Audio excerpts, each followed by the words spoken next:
A foundation is first defined as the basis or groundwork on which to build. For the past decade, the Williamsburg Community Foundation has helped the citizens of this area build a better quality of life. In 1999, as Williamsburg celebrated its 300th anniversary, Mayor Trist McConnell and a few other individuals of vision discussed the idea of creating a community foundation. The first community foundation was started in 1914 by Frederick Goff, a Cleveland banker. His philosophy was that if an individual could do good works with his or her individual gifts, how much good could a group of like-minded individuals do for their community? The concept spread. With that concept in mind, the Williamsburg Community Trust, later renamed the Williamsburg Community Foundation, joined the nearly 700 community foundations established in cities and towns across the country, serving the needs and interests of their local communities. Williamsburg was fortunate to have a lawyer, an investment advisor, and several people with first-hand experience of how community foundations work, willing to establish the structure for the local foundation. Their work, coinciding with the celebration of Williamsburg's 300th anniversary, gave the foundation both its start and its first seed money. The 300th Anniversary Gala, chaired by Mary Hummelstein, provided the first $60,000 to start the community endowment, the source of the foundation's competitive grant-making dollars. Anything that you can do to help your community is what you should do. Well, I think that everybody involved in the foundation had a background of community service and interest. I'm always flabbergasted at the Getty family, where each generation has to grow up in the shadow of service cast by their predecessors. One of the things I think is great and unique about the foundation is its permanence. The fact that we're working on building a permanent community endowment that will be here hopefully long after I'm gone and our current board is gone, and funding new initiatives in the community that we can't even imagine at this point, things our children will be working on. Several trustees contributed funds so that even in its early years, grants could be made to the community on an annual basis. A vote of confidence from an experienced philanthropist came early on in the form of a matching challenge proposed by Jim Ukrop. When Ukrop's much-anticipated store opened in Williamsburg, following their personal philanthropic principles, the Ukrop family demonstrated their serious support for the community by establishing an endowed, donor-advised fund. The fund is used to support programs in the greater Williamsburg area. While Ukrop's provided the fundraising impetus, the grant-making strategy developed from the beginning set the precedent for how the foundation would use its resources throughout the community. All local nonprofits are welcome to apply. Grants are awarded to new or innovative programs serving the greatest number of Williamsburg area residents most effectively. At Dreamcatchers, we provide therapeutic riding and other horse-related activities to people with special needs in a caring and safe environment. Our students face a variety of challenges, some physical, some psychological, some cognitive, and others emotional. The amount being given away has increased over the years. However, the strategy has not changed. And still, every dollar counts. The Rita Welsh Adult Literacy Program provides reading, writing, math, and English for speakers of other languages for adults who either live or work in the greater Williamsburg area. National grants are not as easy to come by when it's so focused and for an organization our size. Really, our local foundations are our life's blood. In the foundation's first 5 years, the majority of the funds donated were in the form of donor-advised funds. Those funds allow donors the most flexibility in how their funds are used. Donors direct their donor-advised funds to support their passions, whether it is their college, church, food pantry, or other programs fulfilling local needs. Some donor advisors with regional or national interest also fund those programs through the foundation. I've learned over the years how interesting it is to be involved, the energy that comes from being involved in a group that adds value to the community. And it was a chance to give back. This community has been wonderful to me, to my family, and it was a chance to really participate and help to form something that would hopefully have a lasting value.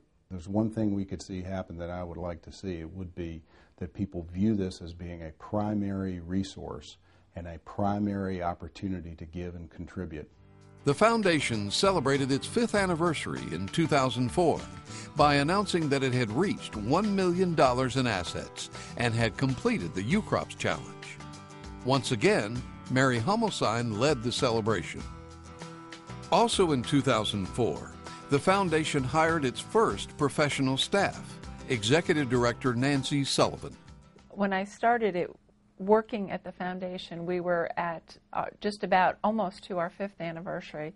And during that time, we've expanded greatly our operations and our base as a community foundation. The work that we are doing, our grant making, has expanded as well. So we're at a period of time where we can really look back and see what we've accomplished in the past 10 years and feel that we're really celebrating a great deal. We've made grants to now nearly 100 organizations in the community, and we've received gifts from hundreds of donors. The foundation was among the second group of community foundations across the country to comply with national standards developed specifically for community foundations. Local planning and development continued, resulting in a strategic plan and a new mission statement, connecting people who care with causes that matter forever. The growth has really, I think, been amazing and a testament to how much people who live in the community want to be involved.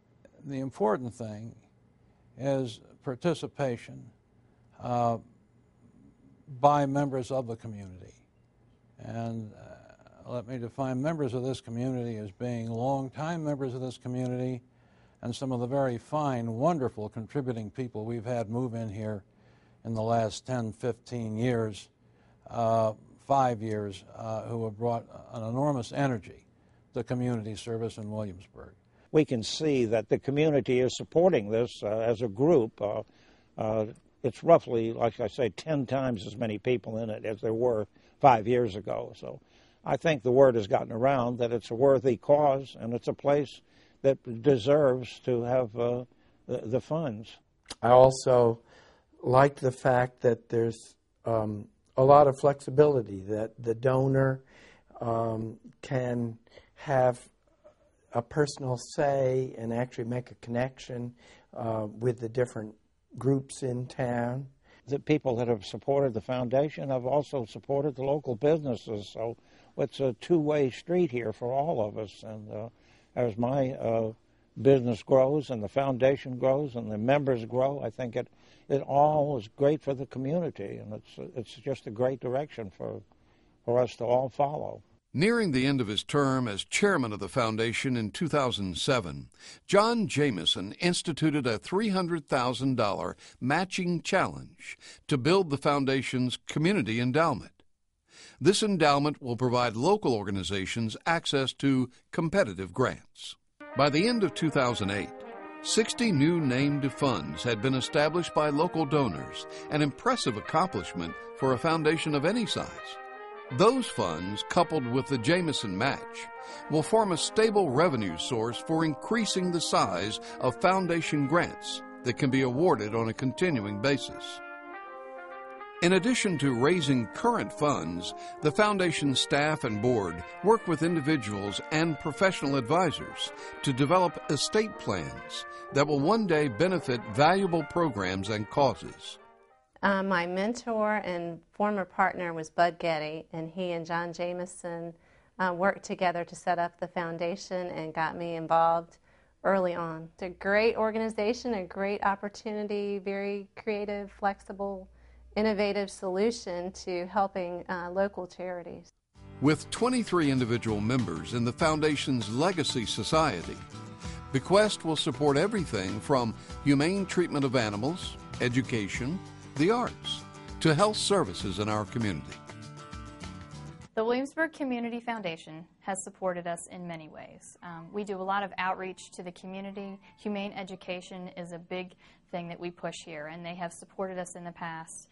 The Heritage Humane Society also provides spay and neuter surgeries for the community, for individuals who may not be able to afford that service, and the Williamsburg Community Foundation has helped us provide for that as well. The Foundation's first bequest, received in 2008 from the estate of Benjamin Altschuler, is its single largest gift to date. The Williamsburg Community Foundation has enjoyed a record of remarkable achievement in its first decade. Williamsburg residents have benefited substantially, but we need to continue the growth, especially during this period of economic uncertainty. We need your help. A gift to the endowment, either today or through your estate plan, will make a difference for our community now and in the future.